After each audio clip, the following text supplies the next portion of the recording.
Hey YouTube, Shukunshub here with a review of the Kamen Rider Gaim Arms Change Series 1, Kamen Rider Gaim Orange Arms. So if we move everything, take a quick look at the box, he's going to take a nosedive. It's very Sochaku Henshin-ish. You have the figure over here with the arms. The figure itself is very plain. It's how he is right now laying down. With the arms on version over here, with the fruit itself right there, the two weapons right there.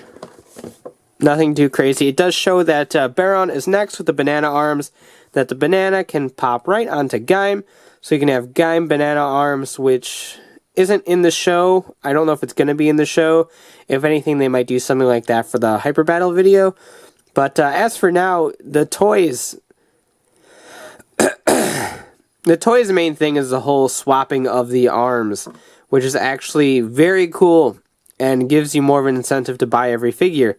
So I really like the way that they're pulling everything off for this gimmick line, and I can't wait to get more, particularly Baron, just because I want Gaim Orange or Banana Arms, just because he's awesome. Or Baron Orange Arms, maybe he'll be cool too, so we'll see. But here is the Gaim body. So here's Gaim being all pretty cool. The base design of this rider, bearing the arms, is actually really cool, and I think it could actually pass off as a pretty neat rider on his own if his chest wasn't so plain. But Kuga's chest is kind of plain, so he should be okay. But I just really like the way he looks even without arms. It's very fitting of his Japanese warrior sort of theme, and it just looks really cool. The belt is the accurate yellow color. Now the inside here, this is actually should be a little bit more of a blue as opposed to the black. The blade's not painted. The lock seat is generic, which is great actually, since if you're flipping and flopping arms, you don't really want orange to be there all the time. So that's fine, and the lock seats on here are just a solid blue piece. But it's the gimmick line. You're not expecting full-on paint detail. But for what there is, it's actually really good. Like, his base body is all colored in where it should be. And that looks really good. And like I said, the belt's actually painted accurate too. So all of the main colors that need to pop and be there are present. So I can't really complain all too much. It looks absolutely terrific. Alright, so obviously included with the toy is the Musou Saber, which is painted fairly decent. It's got just those two paint applications, but that's all it really needed to fully pop. And that just plugs right into this holster right here. Just like that. So there we go with that. And the Daidaimaru over here, cast in a nice orange. I think that's actually painted, but not 100% sure on that. But accurate enough to pass off on a display. It does not attach to the orange at all, but it's just sitting on the side. But it's part of the set, so what can you do? Here is the orange arms compacted into the fruit mode. And the way that it actually pulls everything off, I think is really ingenious of them. So just like the transformation in the show, orangey, lock on, orange arms, and then this falls right on top of his head. Push down, and this will lock right into these tabs on his shoulders. So that will lock in. So now the orange is sitting on his head, just like in the show. And then these can begin folding down. These can fold down, and then this will fold back, just like so. And now you have Gaim Orange Arms. So pretty cool. Now, as far as the transformation goes, for those that didn't see, the helmet is on the inside, attached to this back piece via that peg. So when you flick it off, there's a chance it might fall off. It's happened to me before, but if you're gentle, it should stay on. And the helmet is actually the most interesting part, since their visors change depending on what arms are inserted. The helmets actually have that visor imprinted on the inside, and then their helmets are all cut open, which makes the generic form look kind of derpy. But these just slide right in there to give off the appropriate visor effect on the inside. So now you see the orange visor effect in there, which is an ingenious way of doing it, and I have to give them credit, because I probably wouldn't have thought of that, because I'm stupid. But anyway, I just really like the way that that works, and it gives all of the riders that are coming out the ability to change their arms and mix and match the ones that don't really belong to them. Plus, the helmets still fit all of the main characters, so you'll still have their visor effects appropriate as well. So really, it's just an ingenious way of mixing and matching these. So really cool. Now, the armor is very bulky.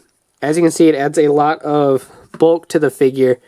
It still doesn't look bad, I think. The only issue that I have with the armor being this bulky is that he can't reach over with this arm anymore. When you don't have it up, he can reach over and hold on to the end of the Musou Saber as if he was trying to draw it. But obviously you can't do that with the armor there, so that pose is a little bit out of the question once you attach the orange arms, which is not really that big of a deal. One lost pose isn't all that awful. You do hinder the articulation upwards a little bit, but because of the way the hinge works, you can still get enough articulation there to not really be too upset about that. And these just move out of the way, so it's not like they're a huge hindrance or anything like that.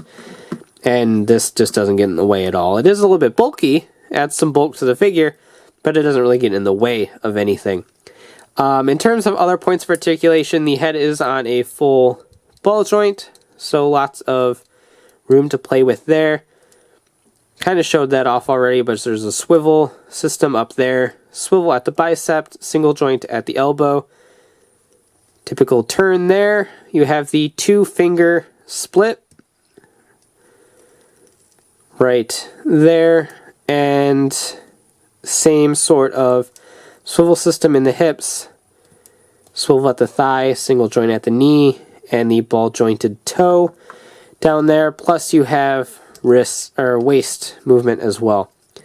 So pretty much the same points of articulation of the WAP series. And speaking of, here's Kamen Rider Beast.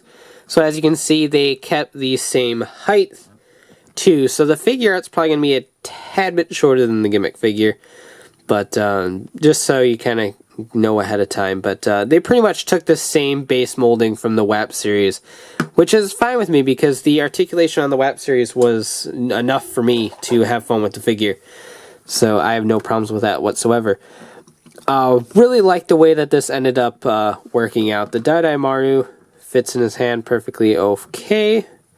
It does have a little bit of a wiggle room just because the way these hands work, they don't always grip the toy perfectly. So you can go ahead and take the Musou Saber and grip that on the other hand so you can dual wield both sabers just like that. Or you can take the 2 sabers and just like in the show, combine them just like that. They plug right into each other to form the larger Naginata type weapon. And then you can hold on to that. So you can do that as well for a little bit of added effect. Pretty cool there. And to unarms him, I guess you can say, make sure you line up his head appropriately so that this will peg right in. And then you just fold this up and they tab right into the very top of the orange. They do pop off relatively easy. It's very thin plastic, but I don't think it's going to break or anything like that. And just kind of tab all that together. And then ever so slightly just sort of yank. And like I see, I didn't get the helmet to stay on. It's not that difficult to reline it up though. Though apparently it's difficult to reline it up and then get my finger out. There you go. So you can see the helmet just sort of chilling out in there. So really cool. Just the way that these toys are engineered and the way that the gimmick works this year is incredible. And we are getting the base figures for all 4 of the currently announced riders, minus Greedon. But we'll see if he gets a figure later on down the line. So we are getting the orange arms, banana arms, grape arms, melon arms, and then we're also getting 2 arms packs that will have strawberry and pine for Gaim, then the other one will have kiwi and mango for Baron and Ryugen. So really, really cool. I can't wait to get a hold of the other ones.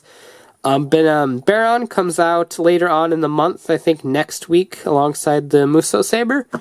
And then Ryugen comes out next month, and I think Zangetsu comes out next month. I don't remember off the top of my head.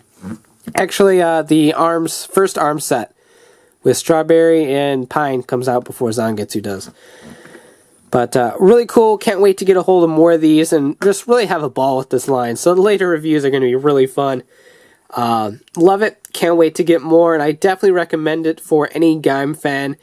If you're a real nitpick for articulation and accuracy, then you might want to hold off for the figure art. It'll probably come out next January or February.